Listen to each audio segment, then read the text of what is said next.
আবার সেই মেঘ বৃষ্টির আকারে সমুদ্রে পতিত হয়।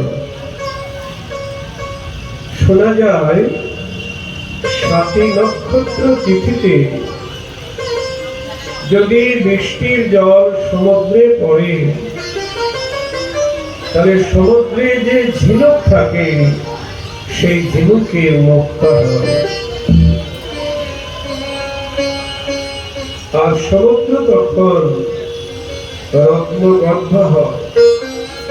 সমুদ্রের গর্ব হয় আমার বক্ষে রত্ন আছে। জয় রাধে রাধে রাধে। দেখুন,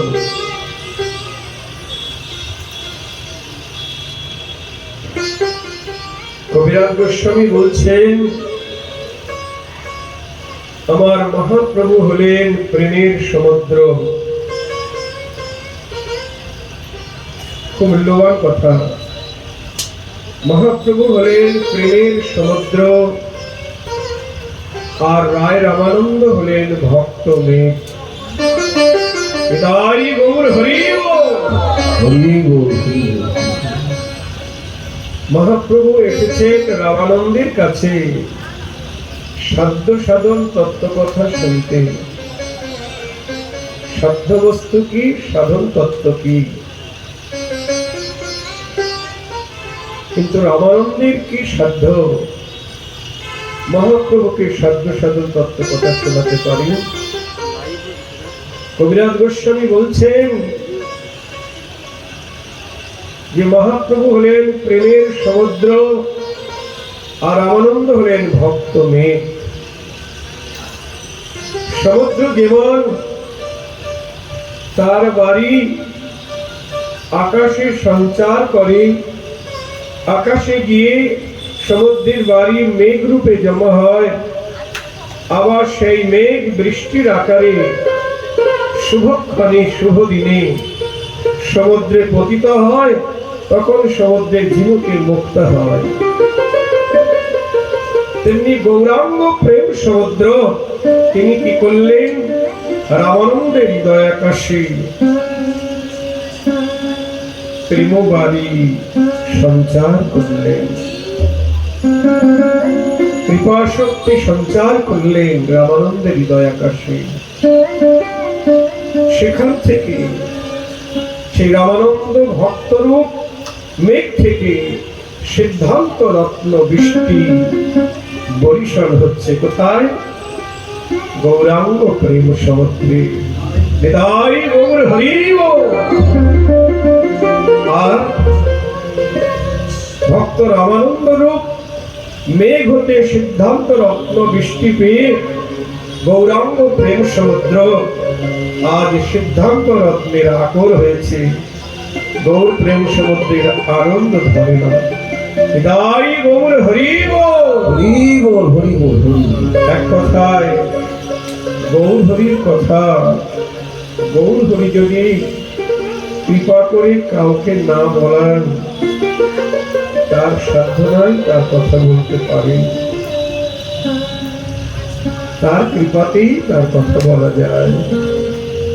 পঙ্গুম লঙ্ঘয়তে শৈলম মুকমাবর্তয়েত শ্রুতিম যদি কৃপা তমহং বন্দে শ্রী চৈতন্য ঈশ্বরম। কবিরাজ গোস্বামী এই শ্লোকে বলছেন, পঙ্গুম লঙ্ঘয়তে শৈলম, যার কৃপা হলে পঙ্গু পর্বত লঙ্ঘন করতে পারে। আর মুকং আবর্তয়ে শ্রুতিম, মুখ মানে বোবা, কথা বলতে পারে না। কিন্তু গৌর হরির যদি কৃপা হয়, বোবাও বেদ পাঠ করতে সমর্থ হয়। তাই গৌর হরি বল।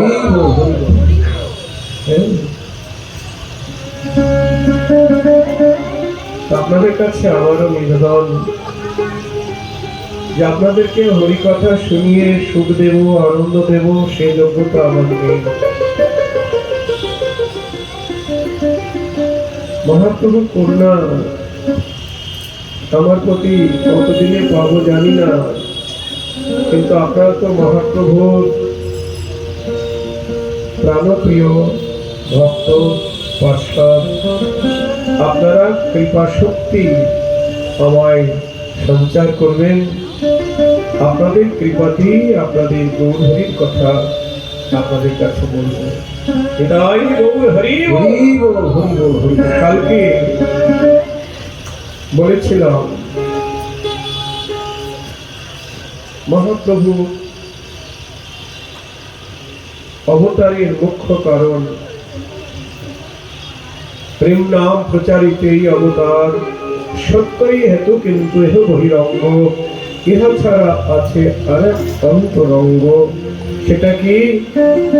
প্রেম রস নির্যাস করিতে আস্বাদন। সেটা কালকে আমরা আস্বাদন করেছি। প্রেম রস নির্যাস কি? কেমন রাধারানীর প্রেমের মহিমা, নিজের মাধুর্য কেমন, আর রাধারানী আমাকে ভালোবেসে কি সুখ পায়। এটা হলো মহাপ্রভুর নিজের প্রয়োজন, নিজের প্রয়োজন। প্রেম রস নির্যাস করিতে আস্বাদন। আর পরে বললেন রাগমার্গ ভক্তি লোকে করিতে প্রচারণ। এটাই গৌর হরি বল। এটা হলো জগতের প্রয়োজন। খুব মূল্যবান কথা। গৌর হরি কেন এসেছেন? রাগমার্গ ভক্তি জগতে প্রচার করবেন। এর আগেও বলেছেন চারি ভাবের ভক্তি দিয়া নাচাইব ভুবন। চারি ভাবের ভক্তি কি? দাস্য সখ্য বাৎসল্য মধুর। চারি ভাবের ভক্তি দিয়ে নাচাইব ভুবন। চৈতন্য চরিতামৃতের আদি লীলায় চতুর্থ পরিচ্ছেদে বলা আছে। এখনো বললেন রাগমার্গ ভক্তি লোকে করিতে প্রচারণ। এ সংসারে রাগমার্গ ভক্তি কথা অনেকেই বলছেন, খুব মনোযোগ দিয়ে শুনবেন। প্রকৃত রাগমার্গ কাকে বলে? আগে আমরা রামানন্দের মুখে সাধ্য বস্তুটা জেনে নিই। জয় রাধে। আমরা তো জীবনে অনেক কিছুই সাধ্য বলে মনে করি। যেমন ছেলে মেয়েরা লেখাপড়া করছে, তাদের করে জিজ্ঞাসা করা হয় তোমার অ্যাম্বিশন কি, মানে তোমার উদ্দেশ্য কি, তোমার ভবিষ্যতে লক্ষ্য কি? কে বলছে আমি ব্যারিস্টার হবো, মিনিস্টার হবো, ক্রিকেটার হবো, এ হবো সে হবো। কেন হবে? ক্রিকেটার কেন হবে? টাকা রোজগার করবো। আচ্ছা, টাকা দিয়ে কি করবে? বাড়ি গাড়ি করবো। আচ্ছা, বাড়ি গাড়ি করবে কেন? সুখে থাকবো, আনন্দে থাকবো। কি গো মায়েরা, বুঝতে পারছেন? তাহলে আমাদের উদ্দেশ্য কি? সুখ বা আনন্দ।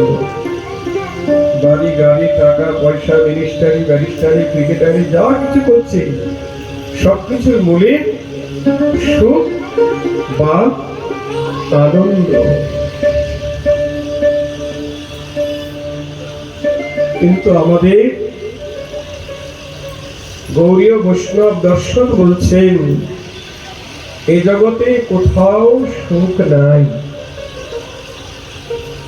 নরোত্তম ঠাকুর বলছেন বিষয় গরুলময় তাকে মানো সুখ চায়। বিষয় গরুলময় তাকে মানো সুখ চায়। বিষয় গরলময়। গরল মানে বিষ। বিষয়ে গরলময় তাকে মানো সুখ চায়। বিষয়ে গরল তাকে মানো সুখ সে না সুখ দুঃখ করি জানো, সে না দুঃখ করি জানো। কি বলছেন চন্দ্রিকায় নরোত্তম ঠাকুর বলছেন, বিষয় গরলময় তাকে মানুষ সুখ চায়। মানে টাকা পয়সা বাড়ি গাড়ি থেকে আমরা যে সুখ পাচ্ছি, পুত্র পরিজন স্বজন বান্ধবের কাছ থেকে যে সুখ পাচ্ছি, এসব এসব কি গরল। এটা সুখ নয়, এটা গরল।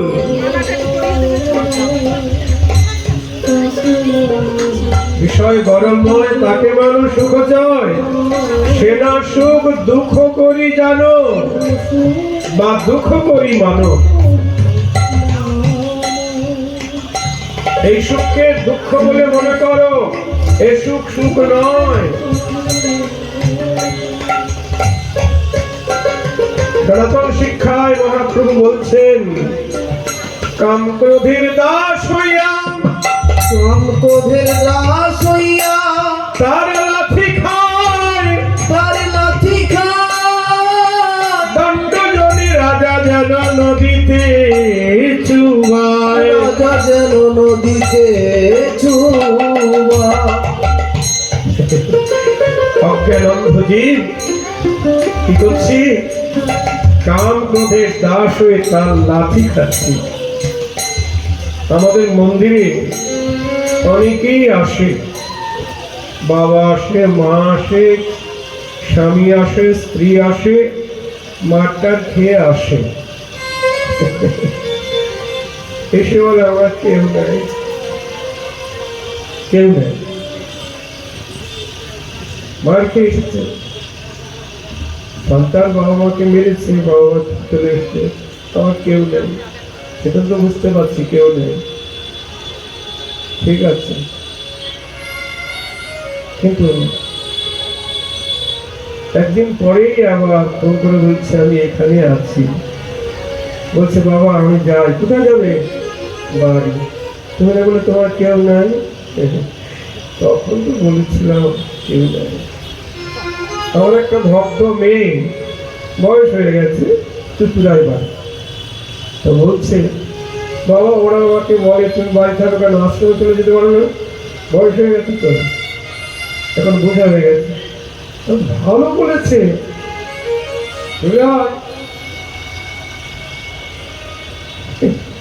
আশ্রমে চলে যেতে বলছে, ভালো বলছে তো।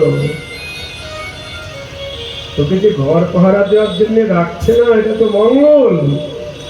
এটাই গৌর হরি হরি হরি। মার খেয়ে চলে আসছে, আবার মনে করছে আমার তো ছেলে, আমারই তো অমক, আমারই তো অমক। দাস হয়ে তার লাথি খাচ্ছে, তবুও লজ্জা নেই। ঠাকুর মশাই বলছেন, বিষয় গরলময় তাকে মানুষ সুখ চায়, সে না সুখ দুঃখ করি জানো।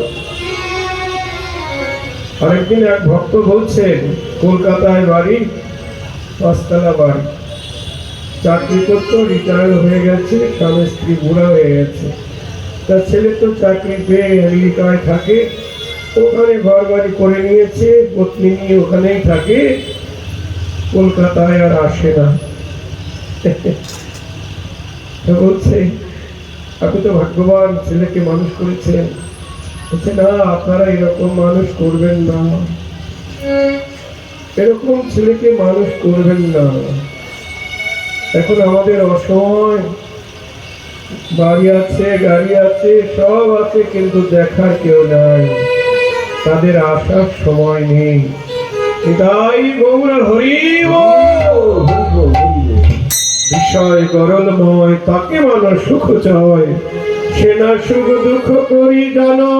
সে না সুখ দুঃখ করি জানো গোবিন্দ বিষয় রস গোবিন্দ বিষয় রস সঙ্গ কর তার দাস সঙ্গ করো তার দাস প্রেম ভক্তি সত্য করি মা প্রেম ভক্তি সত্য করি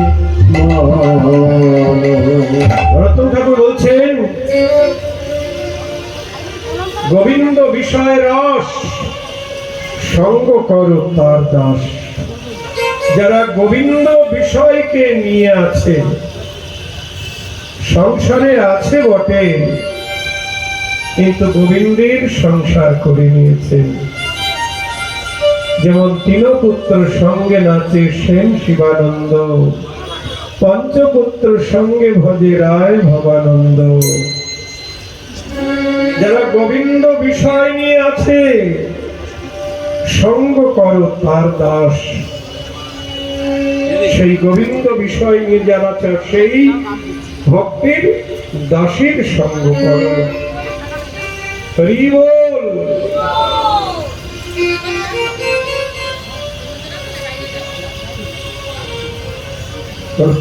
কাঁদছেন আর বলছেন তার প্রার্থনা সঙ্গীতে,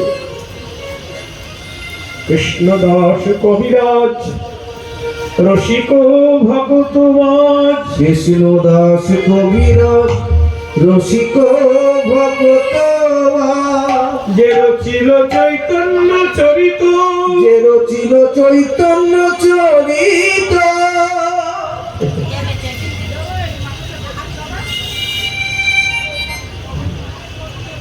যে রচিল চৈতন্য চরিত, তার ভক্তের সঙ্গ, তার সঙ্গে যার সঙ্গ, তার ভক্তের সঙ্গ, তার সঙ্গে যার সঙ্গ, তার সঙ্গে না হইল কেন মোর বাস। তার তাই মোর হরিল কেন মোর দাস। বলছে কৃষ্ণদাস কবিরাজ রসিক ভক্তমাজ, তার ভক্তের সঙ্গ, তার সঙ্গে যার সঙ্গ, তার সঙ্গে না হইল কেন মোর বাস। দেখেছেন? তাই বলছেন গোবিন্দ বিষয় রস সঙ্গ করো তার দাস। গোবিন্দ বিষয় রস সঙ্গ করো তার দাস। প্রেম ভক্তি সত্য করি মানো, প্রেম ভক্তি সত্য করি মানো। আর কিছু চাই না। প্রেম ভক্তি সত্য। ঠাকুর মশাই বলছেন, ও তো বলছেন প্রেম ভক্তি হয় যদি, প্রেম ভক্তি হই যদি, তবে হয় মন শুদ্ধি, তবে হয় মন শুদ্ধি, তবে যায় হৃদয়ের ব্যথা, তবে হৃদয়ের ব্যথা। কি অপ্রাকৃত সম্মান। বলছে প্রেম ভক্তি হয় যদি, তবে হয় মন শুদ্ধি। তার মানে প্রেম ভক্তি না জন্মালে মন শুদ্ধ হয় না।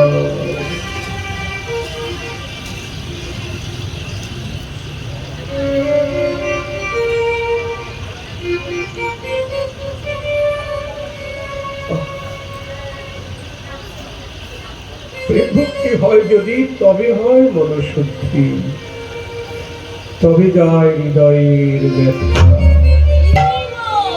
পিতাই গৌর হরি। তাই শুধু প্রেম ভক্তি উপার্জন করতে হবে আমাদের, আর কিছু নাই। যাও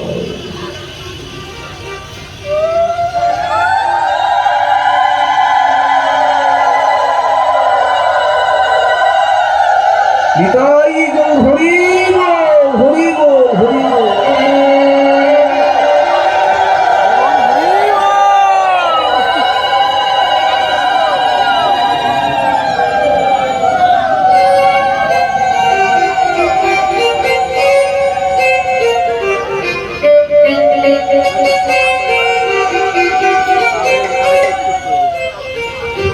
তাহলে আমরা কি চাই?